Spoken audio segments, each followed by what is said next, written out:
El siguiente ponente no requiere presentación alguna, es conocido de todos nosotros y el día de hoy nos va a hacer favor de platicar con nosotros sobre las interacciones farmacológicas de la quimioterapia y los agentes anestésicos. Bienvenido, doctor, esta es su casa.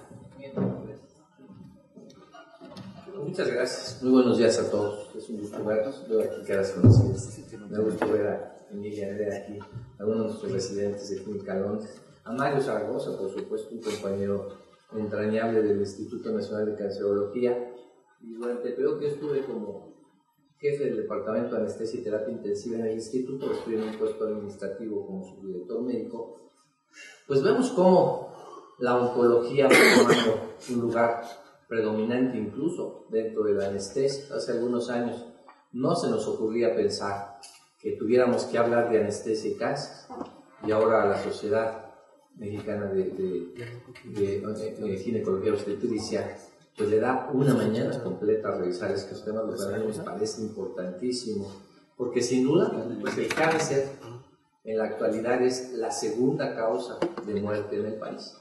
Se está considerando ya un problema de salud pública, en donde los recursos que se están invirtiendo a estos niveles son importantes, incluyendo el Seguro Popular. El sistema de gestión contra gastos catastróficos ya está considerando con muchos millones de pesos el asistir a los pacientes que tienen en este momento cáncer de mama, cáncer cervicuterino, testículo, próstata, linfomas, etcétera, como necesario que el gobierno pague los tratamientos de estos pacientes, porque sin duda la posibilidad de sobrevida y el riesgo de gastos elevados en estos pacientes está presente. Y el tema que nos vamos a ocupar hoy, pues sin duda tiene algo que ver con nuestro manejo anestésico. Esta plática que dio Mario Zaragoza sobre estos sistemas ya de adecuación en el tratamiento del dolor a nivel molecular es importante. Nosotros ya nos vemos involucrados en manejar pacientes en donde los medicamentos que utilizamos para la quimioterapia y anestesia tienen relevancia cuando manejamos a un paciente con cáncer. Y ya vamos allá, yo creo que hace poquito dieron ustedes todas las noticias, por ejemplo, de Angelina Jolie, en donde la expresión de alguno de sus genes le lleva entre el 80 y el 85% de posibilidades de tener cáncer de mama y por ahí del 20 o 30% de tener cáncer de ovario. Desde antes de que le dé cáncer en este momento podemos saber el riesgo que estos pacientes pueden tener. Entonces la decisión que hace ella es hacerse una mastectomía bilateral con la finalidad de disminuir este riesgo de cáncer en ella. Y el tratamiento del cáncer también está yendo más allá. Hoy nos va a tocar realizar sin duda solo quimioterapia y anestesia, tal vez en otra oportunidad, en otras sesiones, tuviéramos que tocar precisamente el tratamiento de anticuerpos monoclonales para tratar el cáncer, en donde ya vamos mucho más allá de solamente dar tratamientos genéricos contra el cáncer, y ahora vamos específicamente a tratar alteraciones a nivel del genoma humano para tratar de disminuir la mortalidad en estos pacientes.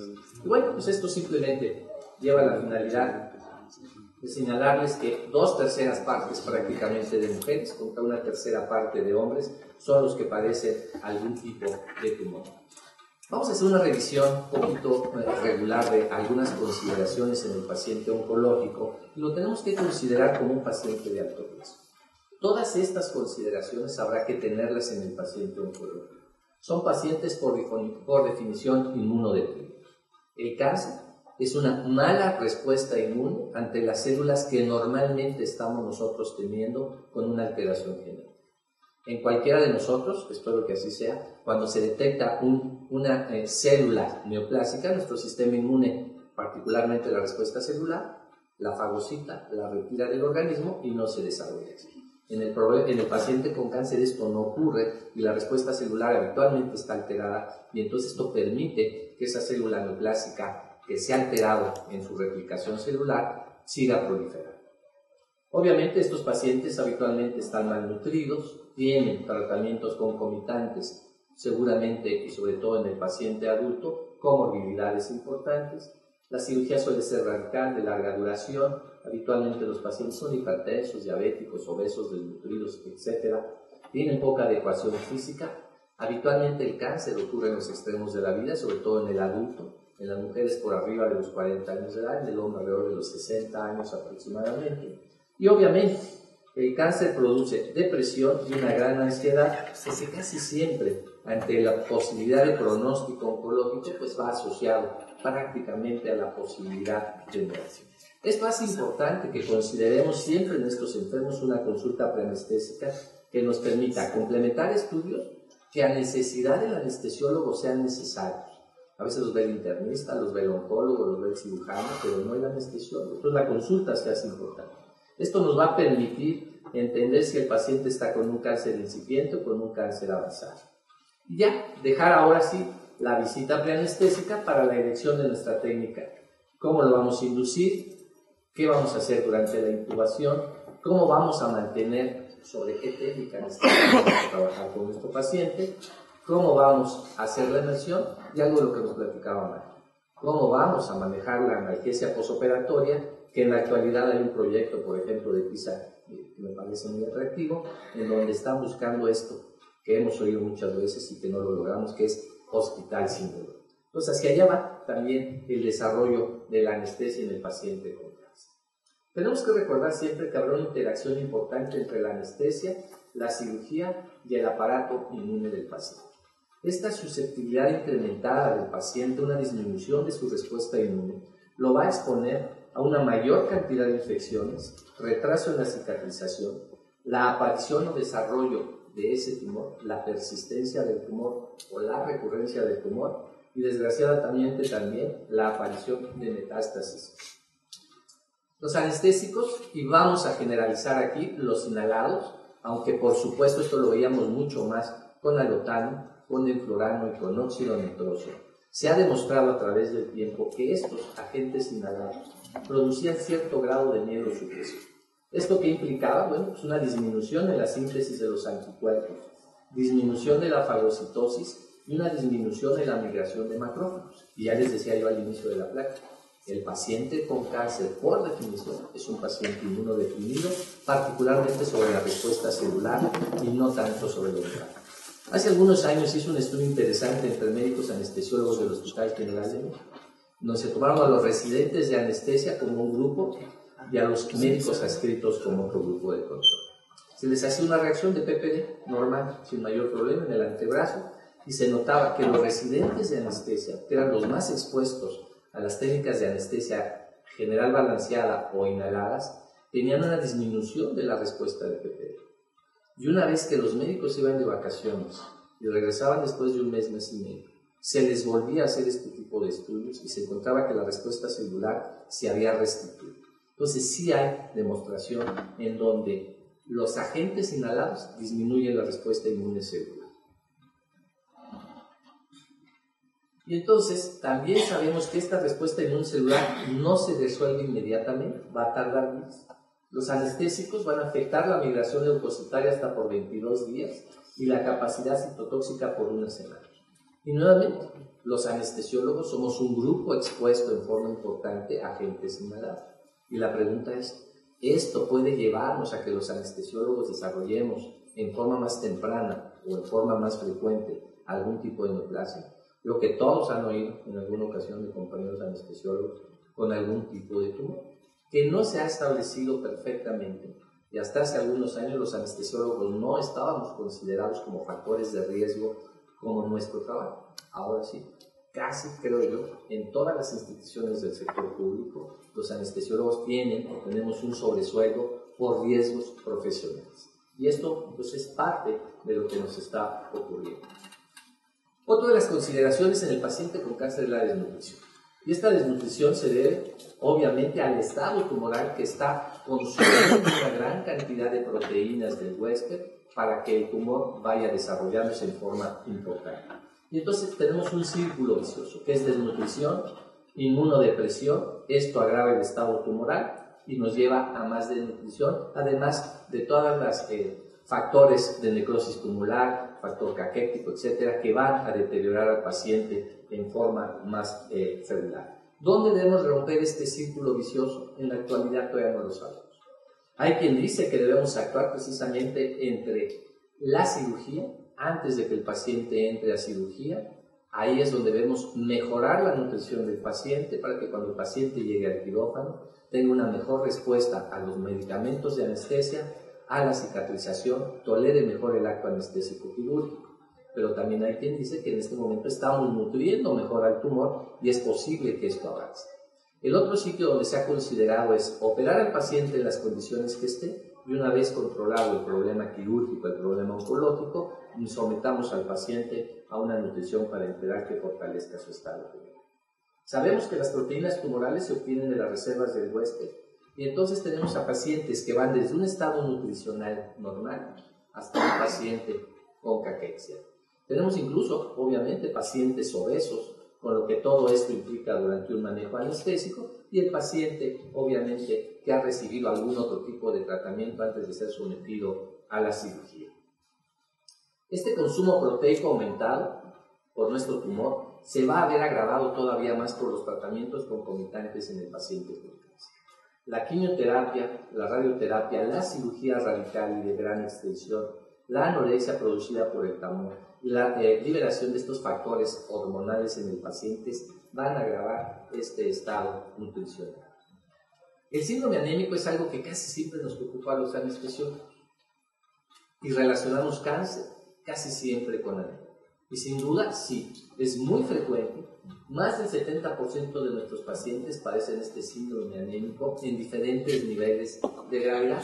Algunos con anemias relativamente controlables y otros con situaciones realmente graves. Y nuevamente entra aquí la malnutrición, la anorexia, los sistemas de mala absorción del paciente, la hemorragia crónica y la mielosupresión. Un poquito más adelante les voy a presentar una imagen donde tenemos que recordar que el paciente con cáncer no es un paciente con tendencias a la hemorragia, por el contrario, es un paciente con tendencia a producir tromboembolismo o trombosis venosa profunda.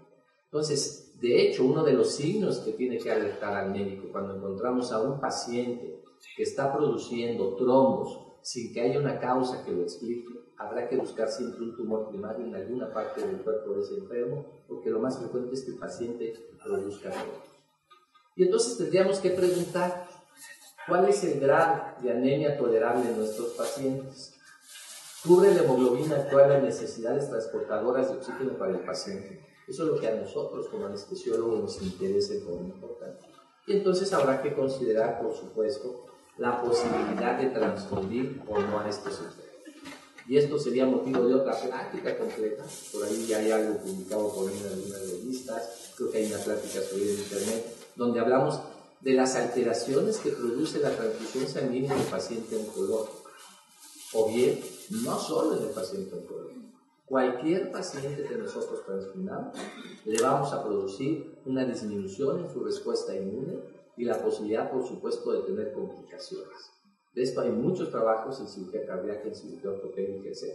Pero en el paciente con cáncer, ya por definición inmunodeprimido, si además lo transfundimos, las posibilidades de muerte y metástasis en los pacientes transfundidos contra los que no están transfundidos es importante.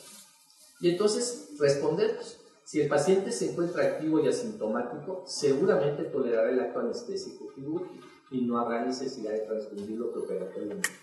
Esta cifra mágica que teníamos de 10 gramos de hemoglobina, 30 de hematocrito para someter a un paciente a un procedimiento anestésico quirúrgico, para programarlo incluso exclusivamente, se ha quitado.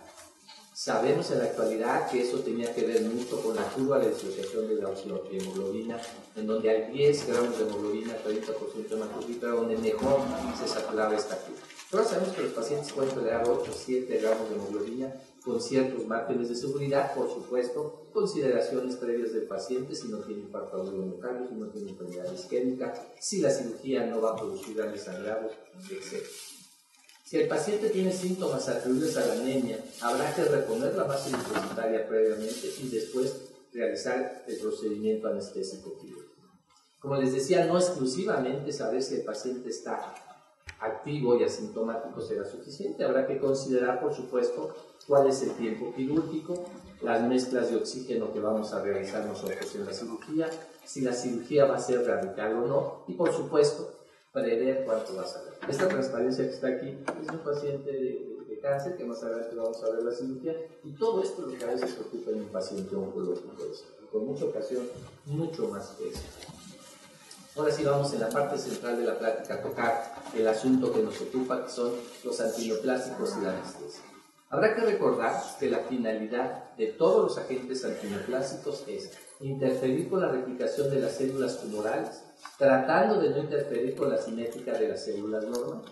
Entonces, cuando nosotros vamos a producir en un paciente alteraciones inmunes por el manejo quirúrgico, por el trauma, por el manejo anestésico, y además el paciente está recibiendo quimioterapia o ha recibido quimioterapia previa, habrá que tener consideraciones anestésicas para saber cuáles son las posibles complicaciones a las que nos vamos a enfrentar.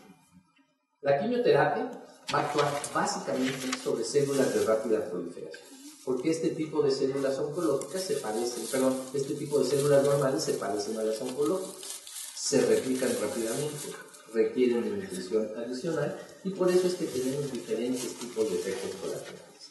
Lo que habitualmente es que estos antineoplásicos, además de las células oncológicas, van a destruir o afectar las células del tracto gastrointestinal, causando leucocitis, por ejemplo, sobre el cabello alopecia, la médula ósea, diferentes niveles de anemia, leucopenia y trombocitopenia, sobre nuestras células reproductoras, etc. Todas aquellas células de rápida proliferación serán afectadas en mayor grado por los agentes de quimioterapia.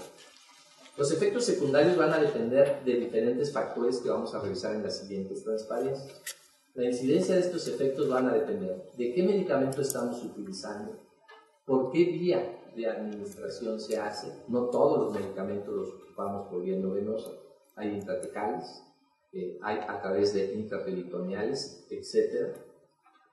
Las dosis totales y acumulativas que estas drogas tienen en el paciente, la reserva orgánica, las patologías preexistentes, factor importante a considerar, sobre todo para nosotros anestesiólogos, la interacción con las drogas de anestesia y otras drogas que el paciente está recibiendo como tratamiento de enfermedades asociadas, y qué tan frecuentemente se administran este tipo de medicamentos.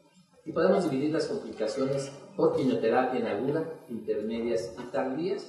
Las agudas básicamente tenemos las que ustedes conocen seguramente, ya no digo en nuestros pacientes: náusea y vómito con alteraciones hidroelectrolíticas importantes, hipersensibilidad con una mayor posibilidad de reacciones alérgicas, fiebre y cefalea, presencia de arritmias e incluso con algún grupo de medicamentos, incluso la muerte súbita del paciente.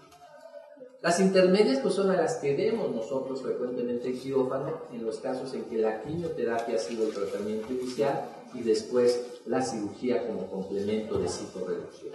Y entonces observamos la mucositis con trastornos de absorción gastrointestinal, sangrado del tubo digestivo, alteraciones en las mucosas orales, etc., diarrea, ilio paralítico, alopecia, dermatosis, mielotoxicidad, alteraciones guanales, alteraciones metabólicas, tromboflebitis y fiebre.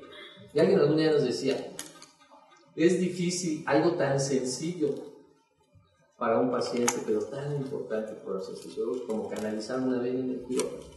Estos pacientes que han recibido diferentes tratamientos de quimioterapia, 6 o 8 ciclos, es bien complicado a veces tomar una vena periférica en estos centros. Es algo que aparentemente pudiera ser importante para el manejo de la anestesia, se vuelve un factor a considerar con importancia. La toxicidad tardía será lo que nos interese tal vez mucho: la disminución del cociente intelectual, alteraciones pulmonares, aparición de segunda neoplasias, alteraciones cardiovasculares, insuficiencia cardíaca, renal, etc. Y ahora sí, vamos a dedicar unas 6 o 8 transparencias a revisar esta parte del tema. Nuestros medicamentos de quimioterapia que van a producir alteraciones cardiovasculares son estas. Las que tienen el asterisco es la que principalmente produce la mayor cantidad de alteraciones sobre el miocardio, la doxorubicina en este caso. Pero todos estos grupos de medicamentos van a afectar de alguna manera más o menos importante al aparato cardiovascular. Adicionalmente a esto, siempre que el paciente vaya al quirófano y haya recibido algún tipo de quimioterapia, así como preguntamos si toma si toma algún medicamento contra la hipertensión, si es diabético y toma algo para controlar su diabetes, si toma otro tipo de medicamentos, habrá que preguntar en el paciente oncológico si ha recibido quimioterapia y qué tipo de quimioterapia le han aplicado. Habrá que considerar como factores predisponentes a una cardiotoxicidad mayor la edad del paciente. A mayor edad el riesgo es mayor. Si ya tiene una cardiopatía preexistente, arritmias, infarto, alteraciones isquémicas, etc. La dosis total, porque estas dosis totales con doxorubicina van acumulándose en el paciente y van a producir una mayor cantidad de alteraciones, incluyendo uno de estos que les decía, anticuerpos monoclonales, el trastuzumab. Es un medicamento que por sí va a producir alteraciones cardíacas directamente, y que si esto lo está ocurriendo el trastuzumab, pues el paciente tiene alternativas como el apatinib para usarlo en el tratamiento de cáncer de mama, pero que finalmente si el paciente hay que operarlo por el problema oncológico o por algún otro tipo de cirugía, habrá que tener estas consideraciones. Si el paciente además por prescripción médica toma algún otro tipo de drogas cardiotóxicas, agravará este tipo de problema, y si además el paciente ha recibido radioterapia a nivel de tórax o sobre pulmón, también serán factores a considerar. Vamos a tener alteraciones electrocardiográficas en este grupo de pacientes, como va a ser taquicardia sinusal, extrasístoles ventriculares, bajo voltaje en el QRS. Cuando el anestesiólogo se enfrenta a estos datos y no sabe que el paciente ha recibido quimioterapia y que la quimioterapia puede producir por sí estas alteraciones, entonces estamos tratando de controlarlas en el transoperatorio. Si tuviera una taquicardia sinusal, estoy seguro que cualquiera de nosotros pensaría que el paciente tiene dolor porque está fuera del plano anestésico, y seguramente administraríamos una mayor cantidad de opioides, incrementaríamos nuestras dosis de agentes inhalados endovenosos o de ambos, tratando de controlar esto sin lograrlo. Entonces es muy probable que tuviéramos efectos colaterales por planos anestésicos profundos sin que esto sea la causa que esté ocurriendo. Cuando el paciente desarrolla cardiomiopatía por la quimioterapia, la mortalidad es mayor del 60% de estos enfermos. Si además de esta cardiomiopatía el paciente desarrolla cardíaca, la mortalidad será prácticamente por encima del 80%. Si esto se desarrolla en el transoperatorio o en el posoperatorio inmediato, es muy probable que esto sea atribuible a un mal manejo anestésico, y la mortalidad de estos pacientes es bastante elevada. Pues habrá que conocer esto para que sepamos que estos son factores de riesgo en un paciente. Dentro de nuestros medicamentos neumotóxicos tenemos como nuestra estrella de producir alteraciones a la bleomicina, que también este grupo de medicamentos lo están produciendo. Algunos de los factores predisponentes de agravar los efectos colaterales de quimioterapia con anestesia es el paciente con enfermedad asmática, el tabaquismo, yo diría en general el EPOC, que como ustedes saben ya no se habla de EPOC, se habla de no. Es lo mismo, nomás que con otro nombre, neumopatía obstructiva crónica, en lugar de enfermedad pulmonar obstructiva crónica, pero ahora sí nos lo ponen los internistas, como no. Pacientes con disnea previa, presencia de ascitis y enfermedad cardíaca concomitante. Esta alteración por quimioterapia que afecta al pulmón no la podemos distinguir desde el punto de vista histopatológico de una fibrosis intersticial, es decir, un daño pulmonar en todo el sistema. Normalmente lo observamos en quimioterapia y pacientes mayores de 70 años, que igual que cardiomiopatías han recibido radioterapia concomitantes y después a fracciones inspiradas altas, más del 60%.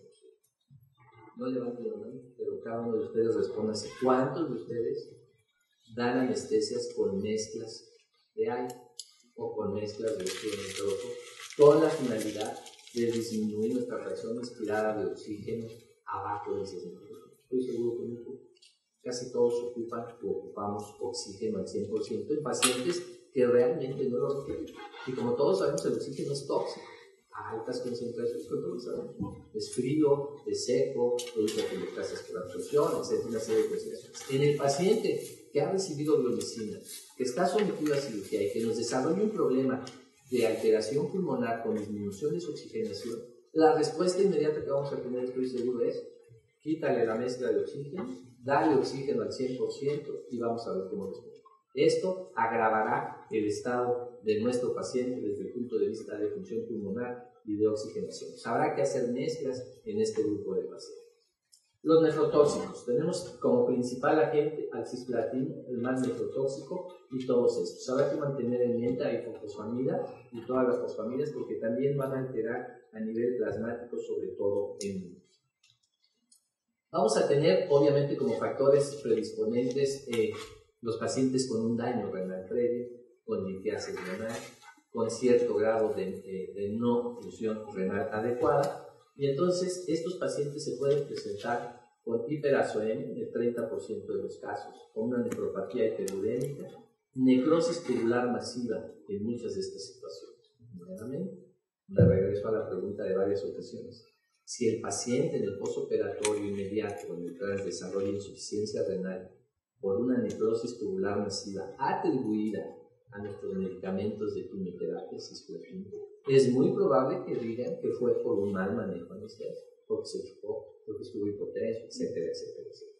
Entonces, la mejor medida de prevención en estos casos será mantener al paciente con un gasto urinario por encima de los 100 mililitros por hora, tratando de disminuir la nefrotoxicidad. ¿Cómo lo logramos? Pues con un incremento de líquidos. Podemos utilizar algún tipo de diurético de asa, no idealmente diuréticos hiperosmóticos, porque esto va a deshidratar al paciente desde el punto de vista celular, pero bueno, siempre trataremos de mantener la función renal adecuada en estos pacientes. Los enterotóxicos, todos los alcaloides de vincristina, vincristina, etcétera, serán algunos de los medicamentos que más alteraciones sobre el tubo digestivo y sobre las mucosas van a tener. Esto es lo que produce precisamente las náuseas y vómito, mucositis, mala absorción, diarrea, constipación e hidroparalía. Nuevamente, la náusea y vómito nos ocuparía nuevamente una plática completa. ¿Cuáles son las mejores alternativas actuales para controlar náuseas y vómito en el postoperatorio? Y nuevamente aquí se nos juntarían las dudas. ¿Es el manejo anestésico? ¿Es la quimioterapia? ¿Es la suma de efectos lo que está causando esto? Y esto nos llevaría una plática completa para tratar a este asunto. Bueno, los neurotóxicos. Prácticamente todos los medicamentos de quimioterapia, en mayor o menor medida, son medicamentos que van a alterar la médula espinal. Es el órgano más frecuentemente afectado. Tenemos la supresión de NADIR de 4 a 9 días, con una recuperación de 7 a 21, con aquel grupo de medicamentos que menos afectación tienen sobre la médula ósea. Pero tenemos supresiones de NADIR de 26 a 90 días, con recuperación, como ustedes ven, hasta 3, 4, 5 meses después de estos pacientes. Si este paciente tuviera que someterse a un procedimiento anestésico quirúrgico por complicaciones de la quimio, por algún otro tipo de enfermedad, apendicitis, policistitis, etcétera, etcétera, o bien por el procedimiento propio del cáncer, pues no se vale que difiramos las cirugías porque el paciente no se va a recuperar. Les explicaré un poquito lo que se refiere al NADIR. Si ustedes recuerdan, el cenit es el momento en el que el sol está más alto contra el horizonte. El NADIR es exactamente lo contrario, cuando está en la parte más baja. Y a esto se refiere este término de NADIR. Es decir, cuando la respuesta de afectación sobre las células sanguíneas del paciente están en la parte más baja. Y nosotros a veces pensamos que las células que más se afectan son las células de eritrocitos. Y no. Lo que primero va a afectar la quimioterapia son a los leucocitos, después a las plaquetas y al último a las células rojas. Y esto tiene que ver con la vida media de cada una de las células. Si ustedes se recuerdan, los leucocitos, por ejemplo, tienen una vida media de 8 horas, las plaquetas aproximadamente de 1 semana y los eritrocitos entre 90 y 120 días. Entonces, siempre que ustedes vean a un paciente con anemia, tienen que pensar, uno, que está con una respuesta celular leucocitaria muy baja, con un riesgo alto de infecciones. ¿Qué debemos de usar?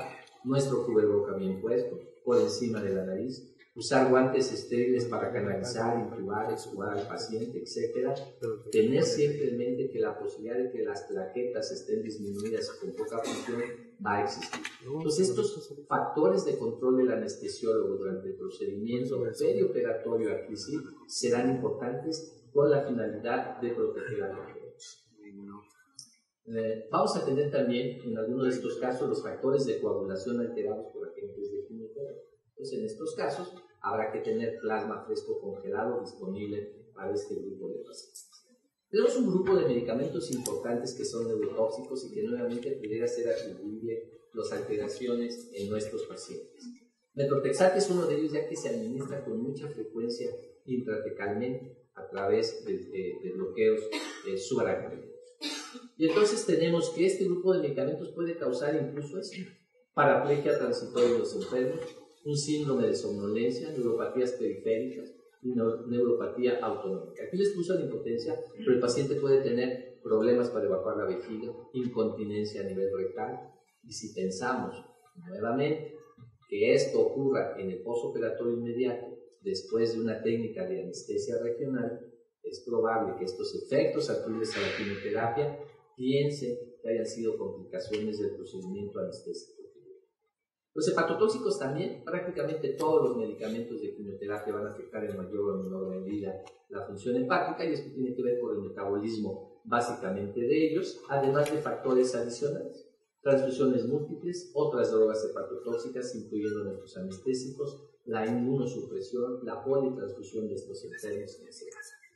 Esto va a traernos elevación de enzimas hepáticas, colestasis, degeneración grasa, necrosis aguda e incluso llevar al paciente posteriormente a la cirrosis. Esto es lo que les decía. Hay que recordar que tenemos otros efectos, particularmente sobre las fosfamidas, hipofosfamida o ciclofosfamida, en donde vamos a tener una disminución de colinesterasa plasmática, lo cual nos va a llevar a retrasar el metabolismo de todos nuestros medicamentos que tengan que ver con pseudocolinesterasas o con colinesterasas plasmáticas.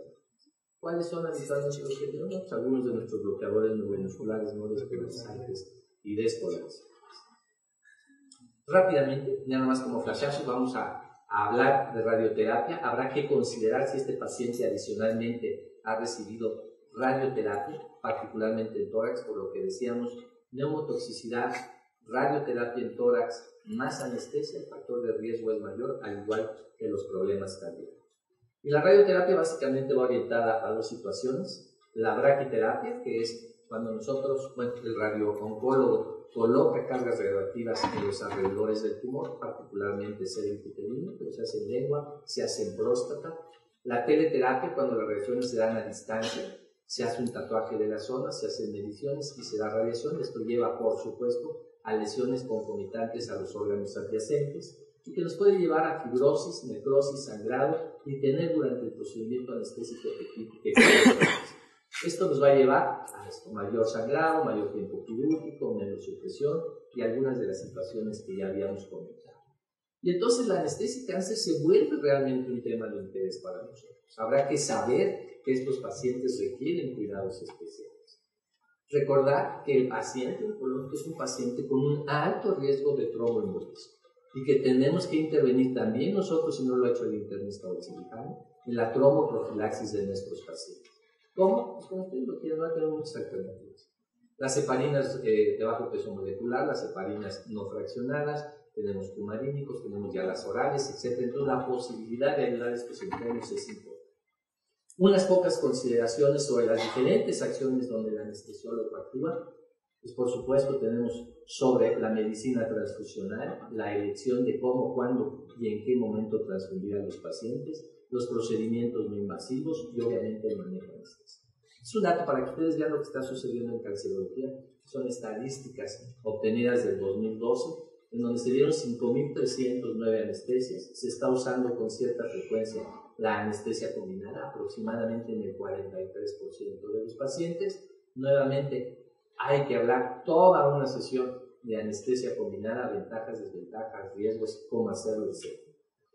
¿Por qué ¿por qué se usa tanto la anestesia general balanceada? Yo no digo que solo en oncología, sino prácticamente en todos los hospitales, porque por eso es de bajo costo, nos da libertad de acción una vez que sabemos cada cuándo vamos a poner nuestro narcótico en infusión o en bolos, una vez que encontramos el MAC para nuestro paciente, pues esto nos permite movernos dentro del quirófano. Para muchos también les permite moverse fuera del quirófano, en la sala del café, en la sala de etc. Y el paciente se queda con piloto automático. La libertad de acción debe ser para poder estar haciendo otras cosas alrededor del paciente. Nos permite tener un manejo cómodo, menor consumo de agentes, tanto de inhalados como de inhalados. ¿Se acuerdan las fotos que les ponía de aquella gran cantidad de sangre y hematomas? Este paciente es un gran liposarcoma al cual se somete a cirugía, y entonces la anestesia general balanceada se vuelve una buena alternativa para este tipo de pacientes. La anestesia regional no se usa mucho, por lo menos en el Instituto Nacional de Cancerología, tiene ya un par de años que no estoy metido en el quirófano de lleno en el instituto, he sido en mi práctica privada. Entonces yo no sé, está Mario todavía, si sigan haciendo mucha anestesia regional solo. Yo supongo que no, porque no es muy cómoda por algunas consideraciones. Cirugía de larga duración, esto implica para el grupo dificultades.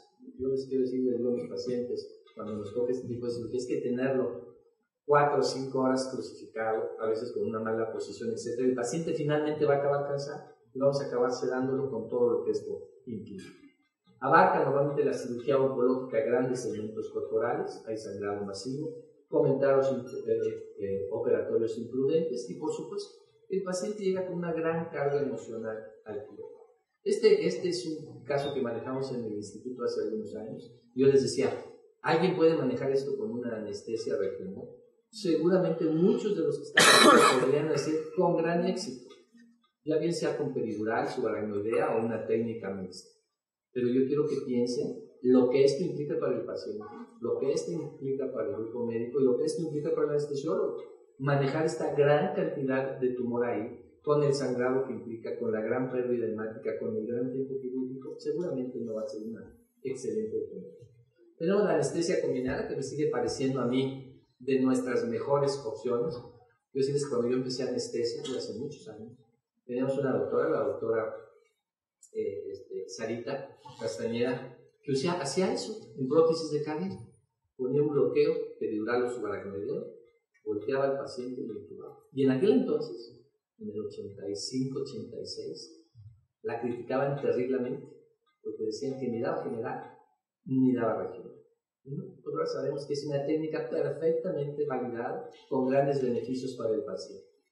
Nuevamente, motivo de una plática completa, esta anestesia regional es parte de un proceso anestésico, pero puede no excluir la administración de estos agentes y técnicas. El paciente puede exigir la producción, exigir que le produzcamos relajación, calma y sueño. Va a asegurar los efectos de protección, controlar la vía aérea, suprimir la conciencia, reducir el consumo de medicamentos, practicar cirugía radical. Es excelente alternativa. La analgesia postoperatoria, yo diría perioperatoria en este grupo de pacientes, y entre comillas, dar una comodidad al cirujano y al paciente. Ya para terminar, recordarles que la anestesia en general no es cuestión de gustos o rechazos, es un problema de selección que se basa en serias consideraciones fisiológicas y farmacológicas. Evitaremos en lo posible el empleo indiscriminado y rutinario de anestésicos basados en preferencias personales. Algún día con un querido amigo, con Juan Bandera, él era el jefe de anestesia, en paz descanse, él era el jefe de anestesia en el Instituto Nacional de Perinatología. En algún día que tuvimos oportunidad de dar pláticas juntos, discutimos al respecto. Y él decía, en público, con ustedes, él decía que la mejor técnica anestésica era la que el anestesiólogo manejara mejor. Y yo a la fecha sigo definiendo eso. El anestesiólogo es un experto en lo que hace y tiene que conocer todas las alternativas de manejo de nuestros pacientes y elegir la que mejor vaya para el paciente y que la mejores resultados ofrezca. Decía, yo no puedo aceptar un cardiólogo que me diga, usted tiene un infarto, pues yo soy experto solo en la comunicación de lo derecho. Y usted la izquierda, yo no lo puedo aprender, o le voy a hacer, pero del otro lado. Creo que este es el caso. El anestesiólogo tiene que ser experto en todas las alternativas y elegir la que el paciente requiera. Vamos a concluir. La actitud del médico ante el paciente con cáncer debe ser totalmente humanística y ética, evitando al enfermo todo sufrimiento innecesario. Y en nuestros hospitales y escuelas sabemos que con mucha frecuencia sometemos a los pacientes a experimentos, a técnicas no adecuadas, a cosas que habitualmente no haríamos con otros casos. Muchas gracias.